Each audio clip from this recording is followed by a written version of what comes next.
Hello बच्चों, एक बार फिर से स्वागत है आपका आज की क्लास में। तो बच्चों, आप पढ़ रहे हैं कक्षा 9 का गणित, जिसमें आपका चल रहा है चैप्टर नंबर 2, जिसका नाम है बच्चों बहुपद। बहुपद की परिचय क्लास आप कर चुके हैं, तो आज आप करेंगे एक्सरसाइज 2.1।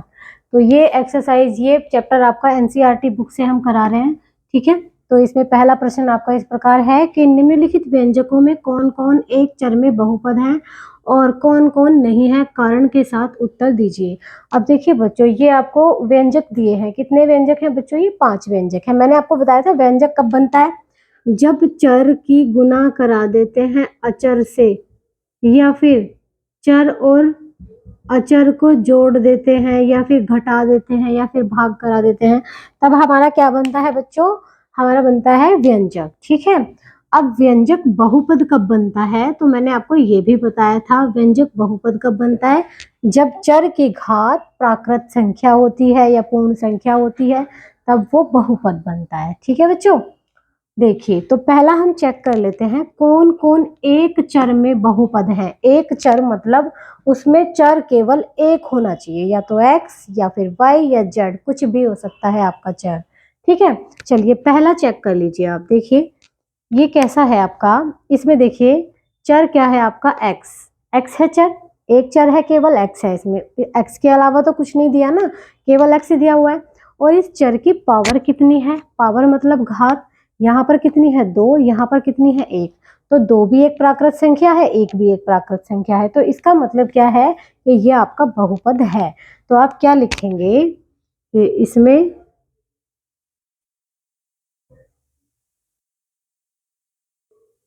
एक चर x है और चर की घात क्या है? चर की घात प्राकृत संख्या है।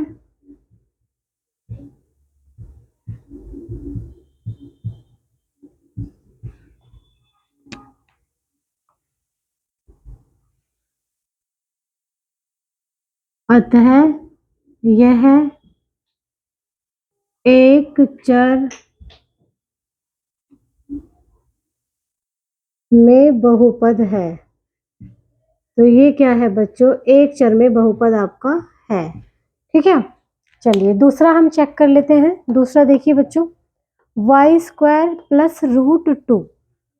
यहाँ पर आपका चर क्या है बच्चों? y। तो चर आपका केवल एक है ना, y से अलग तो कोई चर नहीं है। और y की घात कितनी है? 2। 2 भी एक प्राकृत संख्या है। तो यहाँ भी क्या लिखोगे? यहाँ भी आप यही बात लिखोगे।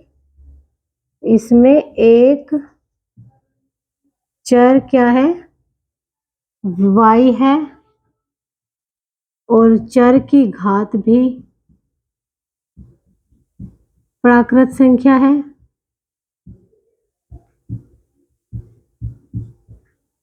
तो यहाँ भी आप क्या लिख सकते हैं? अतः यह एक चर में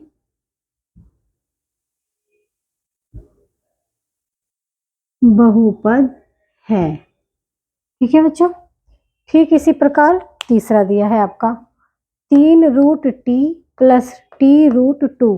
अब आप यहाँ देखिए, यहाँ पर देखिए बच्चों, संख्या पर रूट लग जाए कोई प्रॉब्लम नहीं है, कोई दिक्कत नहीं है, ठीक है।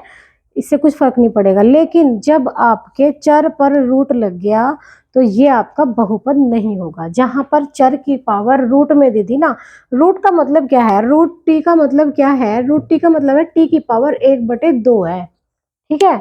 1/2 कैसी संख्या है? भिन्नात्मक संख्या है, प्राकृत संख्या नहीं है ना, तो भिन्नात्मक संख्या है।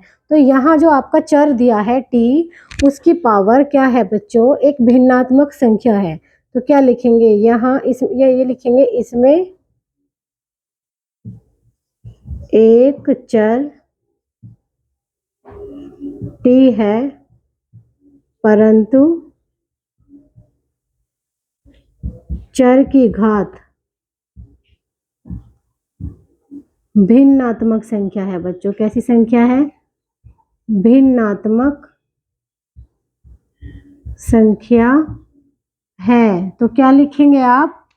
यह बहुपद नहीं है, ये बहुपद ही नहीं है। तो चर की क्या बात करें हम, ठीक है। ये आपका बहुपद ही नहीं है। क्यों नहीं है? क्योंकि चर की घात क्या है, इसमें भिन्न भिन्न में दी हुई है चर की घात, 1/2 दी है। ठीक है, अगला देख लीजिए बच्चों, y + 2/y ये दिया हुआ है, y = 2/y दिया हुआ है आपको। तो आप क्या लिखेंगे? देखिए बच्चों, यहाँ पर y की घात कितनी, चर क्या है आपका, यहाँ पर y है, केवल एक चर है, y के अलावा तो कुछ नहीं है ना, केवल एक चर है। ठीक है, यहाँ y की घात कितनी है बच्चों? 1। यहाँ y की घात कितनी है? -1। तो इसका मतलब क्या है कि यहाँ y की घात एक ऋणात्मक संख्या है। ऋणात्मक मतलब नेगेटिव। तो इसमें क्या लिखेंगे? इसमें भी एक चर है, इसमें एक चर है, क्या कौन सा है वो चर? y है बच्चों, एक चर y है, परंतु चर की घात क्या है? चर की घात ऋणात्मक संख्या है। कैसी संख्या है? ऋणात्मक संख्या है। चर की घात बच्चों इसमें क्या है? ऋणात्मक संख्या है। तो इसका मतलब क्या हुआ? ये भी आपका बहुपद नहीं है, यह बहुपद नहीं है। समझ आई बात? चलिए, आखिरी प्रश्न बचा है आपका, x की घात 10, y की घात 3 + t की घात 50। सबसे पहले तो आप एक चीज देख लीजिए, ये बहुपद तो है, क्योंकि इसमें जो घात दी हुई है, घात कैसी है? प्राकृत संख्याएं दी हुई हैं, लेकिन ये एक चर में बहुपद नहीं है। इसमें पूछा है कौन कौन एक चर में बहुपद है और कौन कौन नहीं है, और ऐसे लिखा हुआ था यहाँ पर, और कौन कौन नहीं है। ठीक है, कारण के साथ उत्तर देना है। अब देखिए, ये बहुपद तो है, ठीक है, लेकिन ये एक घात में, एक चर में नहीं है, क्योंकि इसमें कितने चर हैं? इसमें 3 चर दे दिए, x y t, 3 चर दिए हुए हैं। तो क्या लिखेंगे? इसमें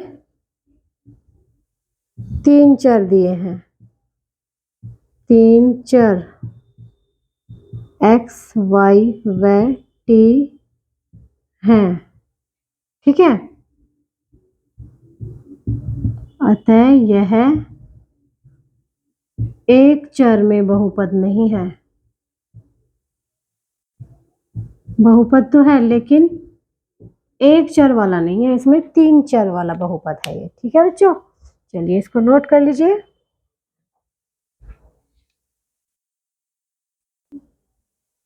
आइए बच्चों, प्रश्न संख्या 2 देखिए बच्चों, निम्नलिखित में से प्रत्येक में x² का गुणांक लिखिए। आपको ये 4 व्यंजक दिए हैं, 4 बहुपद दिए हैं, आपको इनमें x² का गुणांक बताना है। देखिए बच्चों, मैंने आपको गुणांक बताया था, जो x² गुणांक वो होता है जो उस x² के साथ जो गुना में है वो उसका गुणांक होगा। चलिए यहाँ लिख लेते हैं। देखिए बच्चों, x² के साथ गुना में क्या है? कुछ नहीं है ना, तो क्या है इसका गुणांक? 1। उसका गुणांक क्या माना जाता है फिर? 1। x² के साथ में कोई नंबर नहीं लिखा ना, कोई नंबर नहीं लिखा, तो उसको क्या मानेंगे? 1। तो x² का गुणांक यहाँ लिख देंगे, x² का गुणांक इसमें क्या होगा बच्चों? इसमें होगा गुणांक x² का 1। दूसरा देखिए बच्चों, यहाँ पर x² का गुणांक क्या होगा? -1। x² का गुणांक होगा आपका -1। तीसरा देखिए बच्चों, x² का गुणांक यहाँ क्या होगा? x² के साथ गुना में क्या है बच्चों? π/2 है। ठीक है, तो क्या लिखेंगे? x² का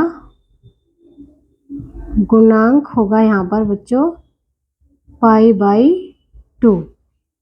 अब देखिए बच्चों, चौथा प्रश्न, इसमें x² दिया ही नहीं है, तो जब इसमें x² नहीं दिया तो इसमें x² का गुणांक क्या होगा बच्चों? 0 होगा। तो x² का गुणांक क्या होगा इसमें बच्चों? 0 होगा, क्योंकि इसमें हमें x² दिया ही नहीं है। ठीक है, जब x² नहीं दिया तो x² का गुणांक क्या होगा? इसमें 0 होगा। चलिए इसको नोट कर लीजिए।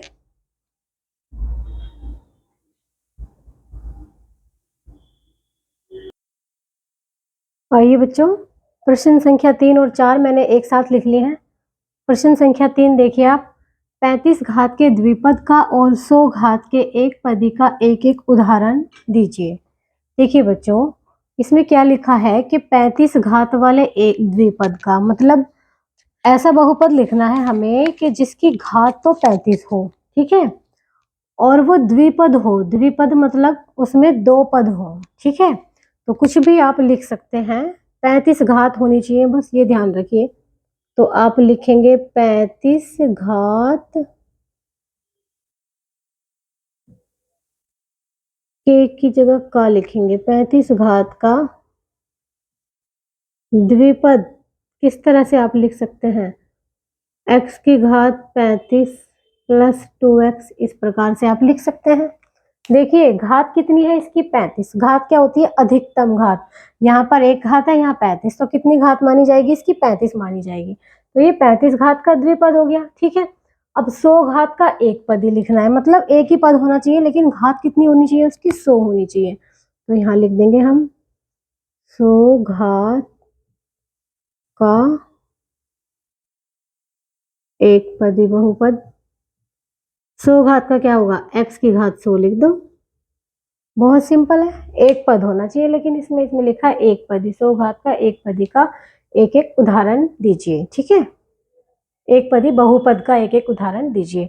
अब देखिए बच्चों, प्रश्न संख्या 4 क्या है कि निम्नलिखित बहुपदों में से प्रत्येक की घात लिखिए। अब इनमें सबकी घात लिखनी है। तो घात क्या होती है बहुपद की, इस बहुपद की घात क्या होगी बच्चों, जो x की अधिकतम घात है वो इस बहुपद की घात होगी। तो इस बहुपद की घात क्या होगी बच्चों, घात कितनी होगी इसकी, अधिकतम घात। देखिए यहाँ x की घात 1 है, यहाँ 2 है, यहाँ 3 है, तो अधिकतम कितनी है, 3 है, तो इसकी घात कितनी होगी, 3 होगी, ठीक है। चलिए दूसरे बहुपद की घात देख लीजिए। यहाँ y की घात 0 है, यहाँ कितनी है, 2, तो कितनी होगी इसकी घात, इसकी घात होगी 2। अधिकतम घात कितनी है, 2। यहाँ देखिए बच्चों t, यहाँ पे चर क्या है, चर की घात देखनी होती है ना हमें। यहाँ चर क्या है आपका t, t की घात कितनी है, 1। तो क्या लिखेंगे यहाँ पर, इस बहुपद की घात कितनी है बच्चों, 1 है, ठीक है। ठीक इसी प्रकार यहाँ देखिए, यहाँ कोई चर ही नहीं है। जब चर नहीं है तो चर की घात क्या है, 0, इसलिए इस बहुपद की घात क्या होगी बच्चों, 0। क्या होगी इस बहुपद की घात, क्या होगी, 0, क्योंकि इसमें कोई चर ही नहीं दिया। और जब चर नहीं दिया तो चर की घात क्या होगी, 0। तो इसलिए इस बहुपद की घात क्या होगी बच्चों, 0। चलिए इसको भी नोट कर लीजिए आप, बहुत सिंपल है। इनमें घात बतानी है। हाईएस्ट पावर मतलब अधिकतम घात कितनी है, 3। अधिकतम घात कितनी है, 2। किसकी घात, चर की घात, ठीक है। जो चर की अधिकतम घात होगी वो इस बहुपद की घात होगी। तो इसमें चर की अधिकतम घात 3 है, इसलिए इस पूरे बहुपद की घात 3 है। इसमें चर की अधिकतम घात 2 है, तो इसलिए इस पूरे बहुपद की घात 2 है। इसमें चर की अधिकतम घात 1 है, इसलिए इस पूरे बहुपद की घात 1 है। इसमें चर की अधिकतम घात 0 है, क्योंकि इसमें चर ही नहीं है, ठीक है। तो इसलिए इस बहुपद की घात क्या होगी बच्चों, 0 होगी। चलिए इसको नोट कर लीजिए बच्चों।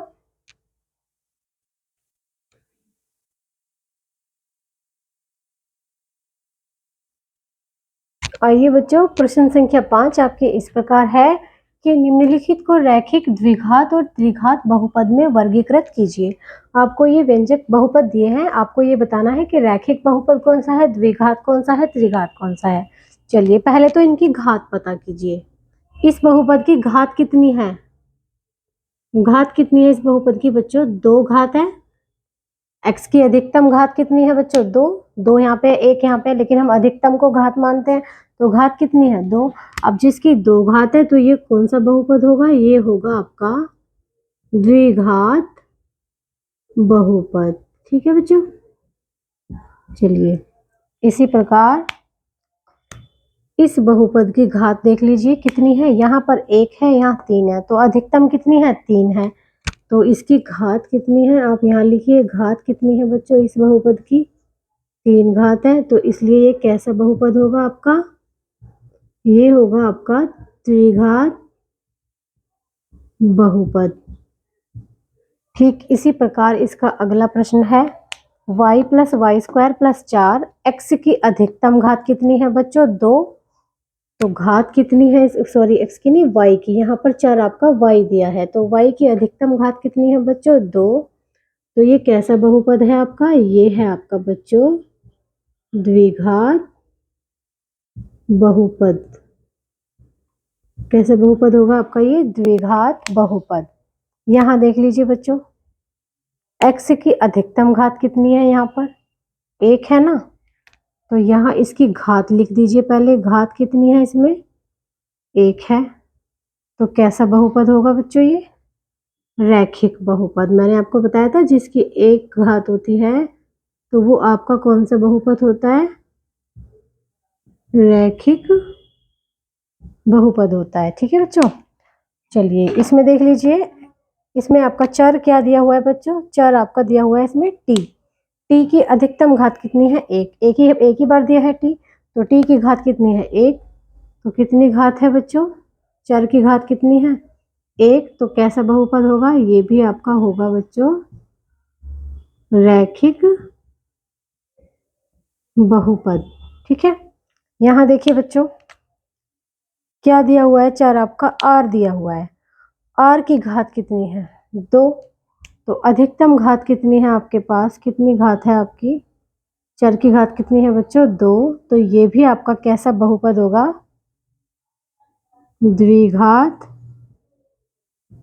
बहुपद। जिसकी 2 घात है वो आपका द्विघात होगा, जिसकी 3 घात है वो त्रिघात होगा, और जिसकी 1 घात है वो आपका रैखिक बहुपद होगा। ठीक है बच्चों, यहाँ देखिए, यहाँ चर क्या दिया हुआ है आपका x, और x की अधिकतम घात कितनी है, घात दी हुई है x की अधिकतम घात दी हुई है बच्चों 2। तो इसलिए ये आपका कैसा बहुपद होगा, ये आपका होगा बच्चों द्विघात बहुपद होगा ये आपका। ठीक है, चलिए इसको नोट कर लीजिए। बहुत आसान है, अभी बहुत इजी टॉपिक चल रहा है आपका। एक बार फिर भी मैं कह रही हूँ कि परिचय क्लास आप एक बार देख लीजिएगा तो आपके लिए ये चीज़ें बहुत और भी ज़्यादा आसान हो जाएंगी। ठीक है, चलिए आपने नोट कर लिया होगा बच्चों। तो इसी के साथ आपकी ये एक्सरसाइज 2.1 आज समाप्त होती है।